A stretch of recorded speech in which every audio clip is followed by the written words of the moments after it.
Guys শান্তর এই ভিডিওটা সেরা একটা ভিডিওটা সবাই একটু দেখুন। ওই আমার 2 কেজি গোস্ত দাওছে। আচ্ছা দাঁড়ান দিতেছি। আল্লাহু আকবার আল্লাহ। আজান দেয়া লাইছে, তাড়াতাড়ি যাই নামাজটা পড়তে হইব। ভাই আপনি গোস্তটা একটু পরে নেন, আমি নামাজটা পড়ে আসি। আরে কি কও, গোস্তটা দিতে কতক্ষণ লাগবো? আগে গোস্তটা দিয়া লও, পরে নামাজ দাও। ভাই কিছু মনে করেন না, মসজিদটা একটু দূরে, আমি যদি তাড়াতাড়ি না যাই পরে জামাতটা পাইতাম না। আরে জামাত না হইলে কি হইব, কাঁচা পরে লেবা। আমার অনেক তাড়াহুড়া, গোস্তটা দাও তাড়াতাড়ি। আপনি কি মুসলিম? এই কথা কইলে কেন? আর আমি যদি মুসলিম না হইতাম তাহলে কি গরু মাংস কিনতাম এলে বলে? আপনি মুসলিম হলে এই কথাটা বলতেন না। আপনি জানেন না, আজান দেওয়ার সাথে সাথে প্রত্যেকটা মুসলিমেরই উচিত নামাজের উদ্দেশ্যে রওনা দেওয়া। জ্ঞান দেওয়া বন্ধ কইরা তাড়াতাড়ি 2 কেজি গোস্ত দাও। বড় জোর না হলে 5 মিনিট সময় লাগবো। ভাই নামাজটা পড়তে গেলেও কিন্তু বড় জোর 5 মিনিট সময় লাগবো। আপনি আমার সাথে লন, নামাজটা পড়ে আসি, পরে আপনার এসে গুস্ত দেই। এতে করে আপনি গুস্ত নিলেন, সাথে করে সবও কামাইলেন। তুই যে কোন ধরে জ্ঞান দিতেছস, এতক্ষণ আমার গোস্তটা দিয়া লাইলি হইলে। চাইছিলাম আমার সাথে করে আপনারা নামাজে নিয়ে যাবার লাইগা, যাতে করে আপনারও সব কামাই হয়, আমারও সব কামাই হয়। আচ্ছা আপনি থাকেন, আমি নামাজটা পড়ে আসি। আরে বাবা, হ্যাঁ দেমাক দেও। হ্যাঁ যেমন গরুর মাংস ব্যস্ত আইছে না, স্বর্ণ ব্যস্ত আইছে। হ্যাঁ ভাই, আপনি আমারও নয়েন গুস্ত দেই। আপনার এনের গোস্ত ইত্যা ভালো হইব নি? গেছেন তো গাই গরুর গুস্ত কিনতেন, আর আমারও নাই আছি গান যায় গুস্ত বালানি। হ্যাঁ এই দেখেন অরিজিনাল দেশি আর গরু। আমি সবসময় হেই দোয়ানের গোস্ত নেই, গোস্ত কোনদিন খারাপ হয়েছে না। কিন্তু হেই দোয়ানের যে পোলাটা, হ্যাঁ যে বেয়াদব, ইত্যা গুলো ব্যবসা করতে তো না। হ্যাঁ হইলো মুরব্বিকার ফুলা, হ্যাঁ একটু বেদ বই। আর ভাবে অসুস্থ দেখা হ্যাঁ কটা দিন ধরে দোয়ানদারি করতেছে। একটু না, হ্যাঁ একটু বেশি বেয়াদব।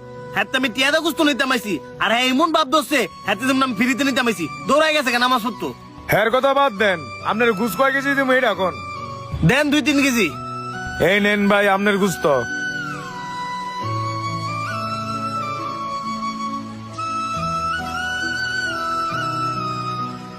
এই যে নতুন গোসাই কাস্টমার তুই আছে, নামাজও যাও গা। ইত্যা করলে তো গুস্ত ব্যস্তার না, গুস্ত লয়ে আর রাত বইয়া থামান লাগবো। রিজিকের মালিক হচ্ছে আল্লাহ। আমার তকদিরে যদি সারা রাত গুস্ত লয়ে বয়ে থা লাগে, তাইলে আমার তাই করা লাগবো। কাস্টমার ভালা তুইয়া যাই বাগা, আবার এন্দা তোক দিরে দুয়াই দাও। এর চেয়ে ভালা দোয়ানদারি তুইয়া বাইর যাও গা। হায় রে দুনিয়ার মানুষ, সবাই বর্তমানে টাকার পাগল। ভাই আপনার টোটাল কয় কেজি গোস্ত হইব? ওইব 40-45 কেজির মতো। কয় কেজি হয় সঠিক করে একটা মাপ দেন। কে রে, আপনি কি সব গুস্ত নিবেন?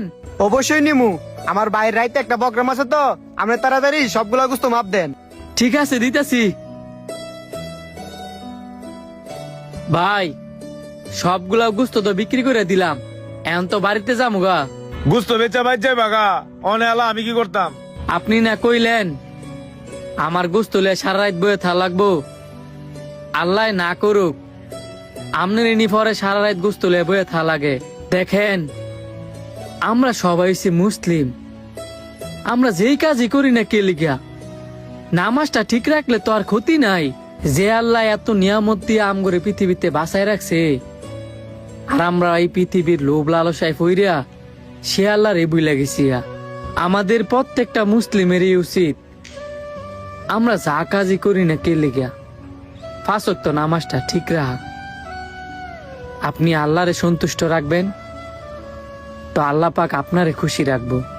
আমি যদি ভুল কিছু বইলা থাই তাইলে আমার ক্ষমার দৃষ্টিতে দেখবেন। আমি গেলাম, আসসালামু আলাইকুম। ভিডিওটি কেমন লাগলো ভিডিওটি কেমন লাগলো অবশ্যই কমেন্টে জানিয়ে যাবেন।